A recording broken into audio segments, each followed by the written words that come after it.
Hey, curious minds, strap in because today I'm diving into the twisted and terrifying world of medieval torture techniques. These methods weren't just about punishment, they were designed to instill absolute terror. Ready? Let's get into it. First up, the Iron Maiden. Imagine being trapped inside a human-shaped iron cabinet lined with spikes. Victims were slowly impaled as the door closed. Talk about claustrophobic horror. Next, the Judas Cradle. A pyramid-shaped seat where victims were lowered slowly, the pointy end piercing them. It's as painful as it sounds. Then there's the rack. This one's infamous. Victims were tied and stretched until their bones popped out of their sockets. Pure agony. Ever heard of the brazen bull? A hollow bronze bull where victims were locked inside. A fire was lit underneath, turning it into a literal oven. Their screams echoed through the bull, sounding like roars.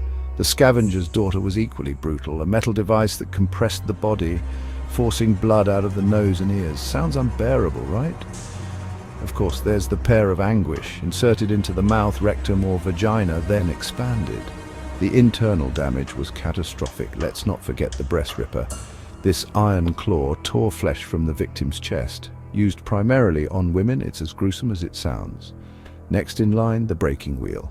Victims were tied to a large wheel and bludgeoned, bones shattered, left to die in the open. Their suffering was prolonged. Then there's the saw torture. Victims hung upside down, sawed in half, starting from the groin. Gravity kept them conscious longer. Lastly, the hanged, drawn and quartered.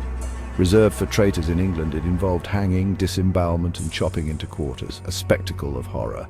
And there you have it, the most horrifying medieval torture techniques. These gruesome methods remind us of the dark side of human history. If you're fascinated by the macabre, stick around for more spine-chilling stories.